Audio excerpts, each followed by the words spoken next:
우리 예절에 아침에 윗사람을 만나면 흔히 하는 인사가 있습니다. 안녕히 주무셨습니까? 진지 잡수셨습니까? 인사를 합니다.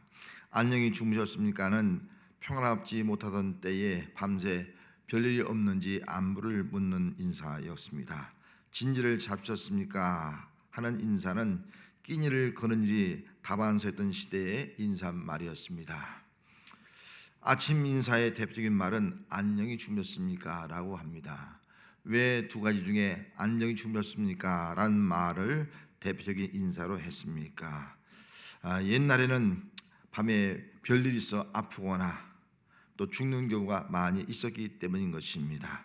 아침에 일어나지 못하면 밤에 죽었다는 것입니다. 밤이 되면 모든 사람이 잠을 자지만 밤에 침대에 누는 사람들 중에는 잠자는 자와 죽은 자가 있습니다. 똑같이 침대에 누워 있지만 자는 자가 있고 죽은 자가 있다는 것입니다. 잠자는 자는 생명 있는 사람이요 죽은 자는 생명이 없는 사람입니다. 잠자는 사람은 생명이 있기 때문에 아침이 되면 일어나지만 죽은 자는 생명이 없기 때문에 아침이 되어도 일어날 수가 없습니다. 죽음은 영적인 죽음, 육적인 죽음은 영원한 죽음 세 가지로 구분할 수가 있습니다. 육적인 죽음은 영이 죽어서 하나님과 교제할 수 없는 삶을 살아가는 사람을 의미하고 있습니다. 육적인 죽음은 육과 영이 분리되어서 다시는 사랑하는 사람들과 교제할 수 없는 죽음을 의미하고 있습니다. 영적인 죽음은 영원히 지옥에 가서 영원히 하나님을 만날 수 없는 그런 삶을 말씀해 주고 있는 것입니다. 문제는 오늘날 성도들 가운데 영적으로 죽은 자들과 똑같이 살아가고 있다는 것입니다. 영적으로 살아있는 사람이 영적으로 죽어있는 사람들과 똑같이 살아가고 있는 그런 생각과 말과 행동을 하고 있는 성도들이 있다는 것입니다. 그러므로 오늘 14절 말씀에 그러므로 이르기를 잠자는 자여 깨어서 죽은 자들 가운데에서 일어나라 그리스도께서 너희에게 비추시리라 하셨느니라. 하나님은 에베소 교회 성도들에게 말씀했습니다. 잠자는 자여 깨어서 죽은 자들 가운데서 일어나라 라고 말씀했습니다. 왜 예수님께서 잠자는 자여 죽은 자들 가운데 깨어서 일어나라고 말씀하신 이유가 무엇이겠습니까? 영적으로 죽은 자들 같이 어둠의 일에 참여하고 있기 때문인 것입니다. 11절 말씀에 열매 없는 어둠의 일에 참여하지 말고 도리어 책망하라 그렇게 말씀하고 있습니다. 어둠의 일은 음행, 부정, 탐욕, 더러운 말, 어리석은 말, 실용의 말입니다. 3절 말씀에 보면은 음행, 온갖 더러운 것과 탐욕은 너희 중에 이름조차 부르지 말라고 말씀을 했습니다. 그럼에도 불구하고 성도들 가운데는 이런 더러운 것들, 누추한 것들을 입에 담으면서 또 은밀한 더러운 일들을 행하는 사람들이 있었습니다. 12절 말씀에 그들이 은밀히 행한 것들은 말하기도 부끄러운 것이라고 말씀했습니다. 은밀히 행하는 것들은 말하기도 부끄러운 것들인데 성도들 중에 입에 올려 영적으로 죽은 이방 사람들과 같이 은밀히 죄악을 행하며 어둠의 일을 행하고 있었습니다. 사도 바울은 에베소 교회 성도들에게 말씀하십니다. 너희는 죽은 자들이 아니라 잠자는 자들이다. 영적으로 죽은 자들처럼 어둠의 일에 참여하지 말고 일어나 책망을 하라 라고 말씀을 하셨습니다. 책망하면 책망받는 모든 것이 빛으로 말미암아 드러나니 어둠의 실체를 폭로하고 빛의 자들처럼 살아가라고 말씀을 했습니다. 성도 여러분, 여러분들 중에는 영적으로 잠자는 성도는 없습니까? 잠자는 자가 되어서 하나님과 교제하지 못하는 삶을 살아가는 성도는 없습니까? 잠자는 자가 되어서 영적으로 죽은 자들 같이 똑같이 생각하고 말을 하고 행동하는 분은 없습니까? 잠자는 자가 되어서 어둠의 일을 행하면서 어리석은 말, 누추한 말을 하고 있는 성도는 없습니까? 우리 스스로는 잠자는 어둠의 자리에서 일어날 수가 없습니다. 잠자는 자들에게 일어나도록 그리스도께서 빛을 비춰 주었습니다. 14절 말씀에 그러므로 이르기를 잠자는 자여 깨어서 죽은 자들 가운데서 일어나라 그리스도께서 너희에게 비추시리라 하셨느니라. 그리스도께서 너희에게 비추시리라. 할렐루야. 그리스도께서 비추어 주었습니다. 그리스도는 빛을 비춰 주신 분입니다. 생명의 빛을 비춰 주신 분입니다. 빛을 비춰 주심으로 잠자는 자들이 깨어서 죽은 날 가운데서 일어나게 해 주십니다. 잠자는 자는 어둠에 있기 때문에 아무것도 분별할 수가 없습니다. 그러나 일어나면 그리스도께서 비추심으로 모든 것을 분별할 수 있게 됩니다. 영적인 것을 분별하게 되고 선악을 분별하게 되고 하나님의 뜻을 분별하게 되고 하나님이 기뻐하신 것이 무엇인가를 분별하고 그 하나님이 기뻐하신 일들을 이루는 삶을 살아가게 되는 것입니다. 잠자는 자는 하나님과 교제할 수가 없습니다. 그러나 깨어나면 그리스도께서 빛을 비춰주심으로 하나님과 교제하며 살아갈 수가 있습니다. 하나님과 예배로 교제하고 기도로 교제하면서 하나님과 더불어서 하나님 주신 힘을 가지고 봉사하며 하나님의 일을 할 수가 있는 것입니다. 잠자는 자는 빛의 자녀로 행할 수가 없습니다. 그러나 일어나면 그리스도께서 비춰주심으로 빛의 자녀로 살아갈 수가 있습니다. 빛의 자녀처럼 행하면 빛의 열매를 맺습니다. 빛의 열매는 모든 착함과 의로움과 진실함입니다. 빛의 열매는 먼저 착함입니다. 착함이란 말은 아가도스에서 유래되었는데 선하다, 좋은 일을 하다는 뜻을 가지고 있습니다. 하나님께서 우리 인간을 창조할 때는 하나님의 형상대로 선하게 창조되었지만 타락한 인간은 악한 존재가 되고 말았습니다. 악한 존재는 선을 행할 수가 없습니다. 로마서 3장 10절 말씀에 다 치우쳐 함께 무익하게 되고 선을 행하는 자가 없나니 하나도 없도다 말씀했습니다. 타락한 인간은 다 치우쳐 무익하게 되고 선을 행하는 자가 없다라고 말씀을 하고 있습니다.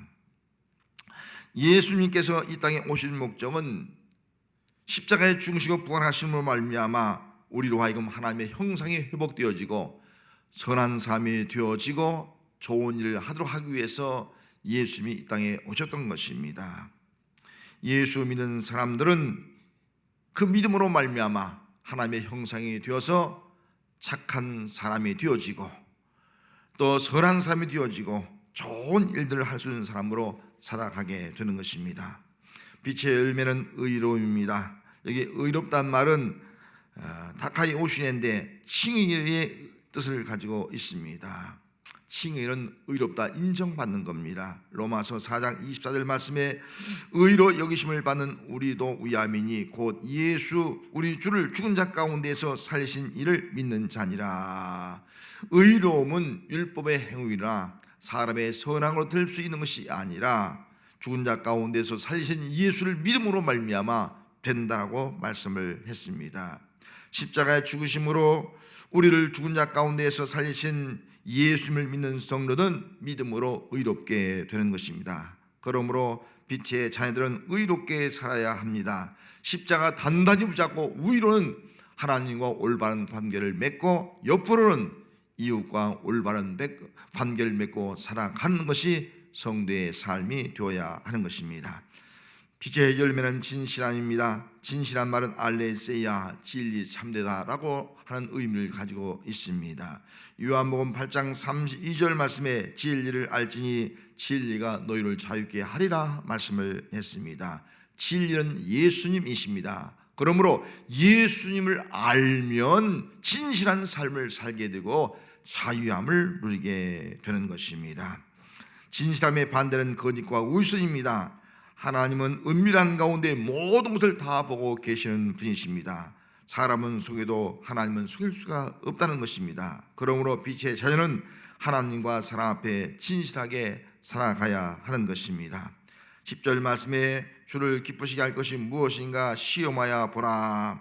여기 시험하여 보라는 말씀은 다른 번역 성경에 보면 살펴보라, 분별하라 하는 말씀으로 기록되어 있습니다. 주 안에서 빛이 된 성들은 주를 기쁘시게 할 것이 무엇인가를 살펴보고 분별하라라는 말씀인 것입니다. 주 안에서 빛이 된 성들은 주를 기쁘시게 하는 것이 무엇인가를 분별하고 살펴와서 주님이 기뻐하신 일들을 이룬 삶을 살아가야 되는 것입니다. 주를 기쁘시게 하는 삶은 어둠의 일을 책망하고 빛의 자녀로 살아가는 것입니다. 빛의 열매인 모든 착함과 의로움과 진실함으로 살아서 주를 기쁘시게 하는 삶을 살아가는 성도가 되시기를 바랍니다. 모든 사람은 다 어둠입니다. 예수 믿는 성도들도 예수 믿기 이전에는 어둠이었습니다. 8절 말씀에 보면 너희가 전에는 어둠이더니 이제는 주 안에서 빛이라. 어둠이 어떻게 빛이 될 수 있겠습니까? 어둠은 스스로 빛이 될 수가 없습니다. 죄를 지은 인간은 아무리 노력하고 어떤 수단과 방법을 써도 절대로 빛이 될 수가 없습니다. 빛이 될 수 있는 방법은 하나입니다. 이 땅의 세상에 빛이 오신 예수 그리스도를 믿는 것입니다. 예수 그리스도를 받아들인 것입니다. 그러면 그분 안에서 우리는 생명의 빛을 얻게 되어지고 빛이 되어진 삶을 살아갈 수가 있는 것입니다. 요한복음 1장 4절 말씀에 그 안에 생명이 있었으니 이 생명은 사람들의 빛이라. 예수님 안에는 생명이 있습니다. 그 생명이 바로 사람들에게 생명의 빛이 되는 것입니다. 예수님은 세상에 빛이 오셨습니다. 그러므로 예수 믿는 사람은 생명이 그 안에 있고 생명의 빛 가운데 살아가게 되는 것입니다. 예수님께서 십자가에 죽으심으로 3일 동안 어둠인 무덤에 계셨고 안식 후 첫날 부활하심으로 어둠을 물시고 생명의 빛을 주었습니다. 그러므로 십자가에 죽으시고 부활하신 예수를 믿는 사람은 생명이 있고 생명의 빛 가운데 살아가게 된 것입니다. 성도 여러분, 세상에 빛으로 오신 예수를 믿습니까? 예수를 믿음으로 내 안에 예수 생명이 있고 어둠에서 빛이 되었다는 사실을 믿습니까? 믿는 성도는 빛의 자녀가 됩니다. 나는 누구인가? 나는 빛의 자녀이다. 할렐루야. 우리는 이 믿음을 가져야 됩니다. 나의 정체성, 나는 빛의 자녀라는 사실입니다. 빛의 자녀는 아무리 인생의 밤이 닥쳐와도 빛을 발해야 합니다. 빛의 자녀는 어떤 삶의 문제와 고난의 환경이 닥쳐온들지라도 빛을 발해야 하는 것입니다. 빛의 자녀는 예수 생명이기 때문에 착함과 의로움과 진실함으로 살아가야 합니다. 코로나 바이러스가 온 세계로 급속히 확산되면서 유럽과 미국, 지구촌 모든 나라들이 두려움과 공포에 떨고 있습니다. 코로나 바이러스 사태는 어둠이라고 비유할 수가 있습니다. 코로나 사태로 지구촌은 어둠이 몰려와 인생의 밤을 맞이했습니다. 밤은 단절을 의미하고 있습니다.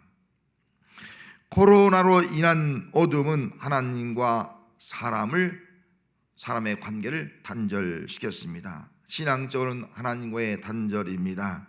전쟁 중에서도 성전 예배도 단절되지 아니하고 계속 드려왔는데 이로 인해서 성전 예배가 단절되어 왔습니다. 물론 가정에서 온라인 예배를 드리고 있지만 혹 내가 하나님과 영적 만남이 중단되어지고 성도 간의 만남이 중단되어져서 영적으로 잠자는 자가 되어 있지는 않은가 나 자신을 돌아봐야 합니다. 생활적으로는 사람들과의 단절을 가져왔습니다. 사람들과의 왕래가 끊어지고 모임이 줄여지고 가게가 문을 닫고 공장이 중단되고 경제가 정지되면서 사람들은 어둠의 불안과 공포의 감옥에 갇힌 것처럼 살아가고 있습니다. 코로나19로 어두운 인생의 밤을 물칠 수 있는 방법은 하나입니다. 빛입니다. 생명의 빛으로 오신 그리스도께서 잠잔 자여 일어나라 말씀을 하고 있습니다. 성도 여러분, 일어납시다. 이제 일어나서 빛을 발하여 세상의 어둠을 몰아내는 성도로 살아갑시다. 빛의 자녀처럼 모든 착함과 의로움과 진실함으로 살아감으로 말미암아 하나님을 기쁘게 하고 사람들과 이 땅을 회복시키는 삶을 살아가는 성도가 됩시다.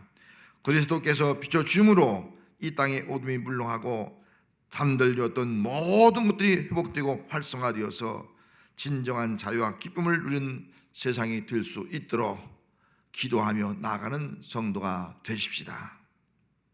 기도하겠습니다.